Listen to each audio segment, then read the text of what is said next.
Chapter 39 of Pride and Prejudice, by Jane Austen. Chapter 39.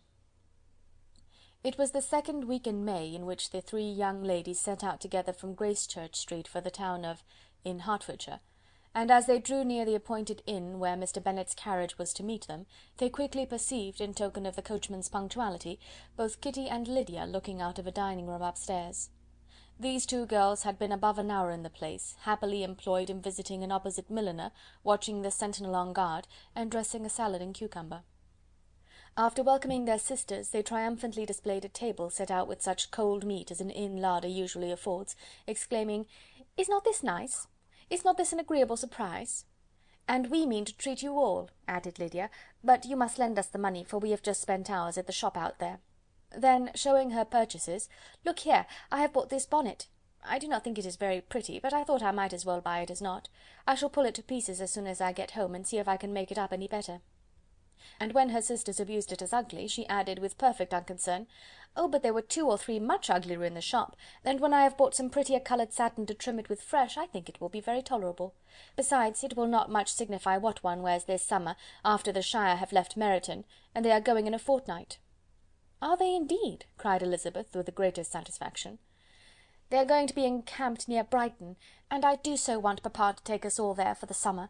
It would be such a delicious scheme, and I dare say would hardly cost anything at all. Mamma would like to go too, of all things. Only think what a miserable summer else we shall have."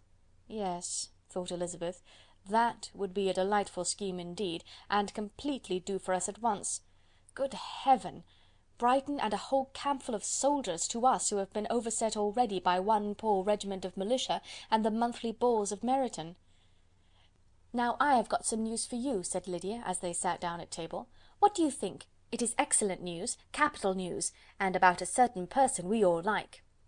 Jane and Elizabeth looked at each other, and the waiter was told he need not stay. Lydia laughed and said, "Aye, that is just like your formality and discretion. You thought the waiter must not hear, as if he cared. I dare say he often hears worse things said than I am going to say, but he is an ugly fellow. I am glad he is gone. I never saw such a long chin in my life. Well, but now for my news. It is about dear Wickham, too good for the waiter, is it not? There is no danger of Wickham's marrying Mary King. That's for you. She is gone down to her uncle at Liverpool, gone to stay. Wickham is safe." "And Mary King is safe," added Elizabeth, "safe from a connection imprudent as to fortune." "She's a great fool for going away if she liked him."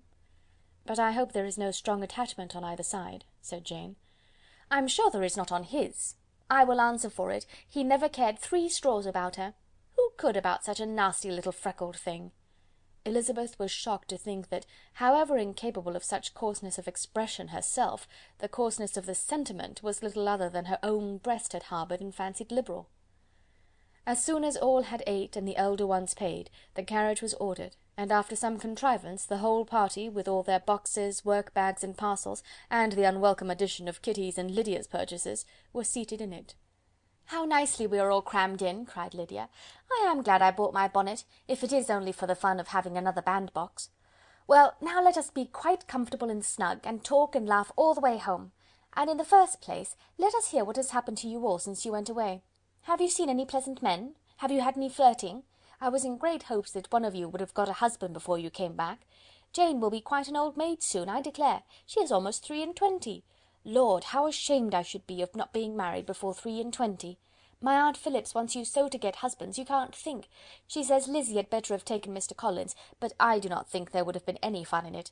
Lord, how I should like to be married before any of you, and then I would chaperone you about to all the balls. Dear me, we had such a good piece of fun the other day at Colonel Forster's. Kitty and me were to spend the day there, and Mrs. Forster promised to have a little dance in the evening. By the by, Mrs. Forster and me are such friends, and so she asked the 2 Harringtons to come, but Harriet was ill, and so Pen was forced to come by herself. And then, what do you think we did? We dressed up Chamberlain in women's clothes, on purpose to pass for a lady. Only think what fun! Not a soul knew of it but Colonel and Mrs. Forster and Kitty and me, except my aunt, for we were forced to borrow one of her gowns, and you cannot imagine how well he looked. When Denny and Wickham and Pratt and 2 or 3 more of the men came in, they did not know him in the least. Lord, how I laughed, and so did Mrs. Forster.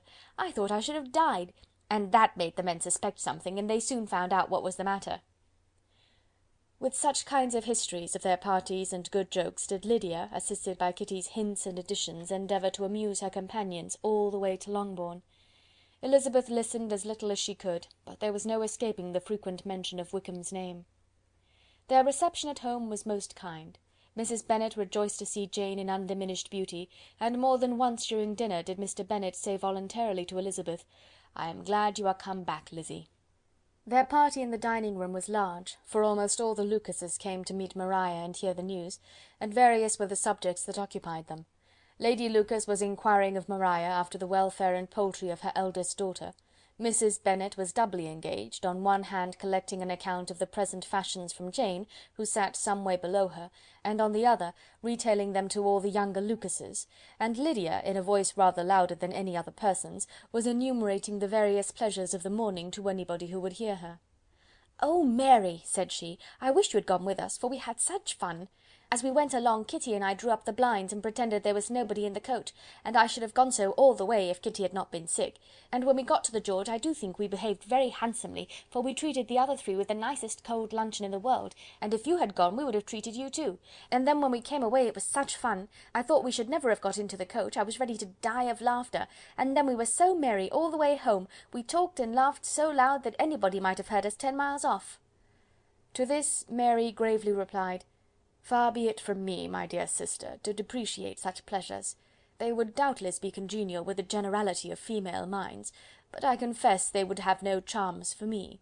I should infinitely prefer a book." But of this answer Lydia heard not a word. She seldom listened to anybody for more than half a minute, and never attended to Mary at all. In the afternoon Lydia was urgent with the rest of the girls to walk to Meryton, and to see how everybody went on, but Elizabeth steadily opposed the scheme. It should not be said that the Miss Bennets could not be at home half a day before they were in pursuit of the officers. There was another reason, too, for her opposition. She dreaded seeing Mr. Wickham again, and was resolved to avoid it as long as possible. The comfort to her of the regiment's approaching removal was indeed beyond expression. In a fortnight they were to go, and once gone, she hoped there could be nothing more to plague her on his account. She had not been many hours at home before she found that the Brighton scheme, of which Lydia had given them a hint at the inn, was under frequent discussion between her parents. Elizabeth saw directly that her father had not the smallest intention of yielding, but his answers were at the same time so vague and equivocal that her mother, though often disheartened, had never yet despaired of succeeding at last. Chapter 39.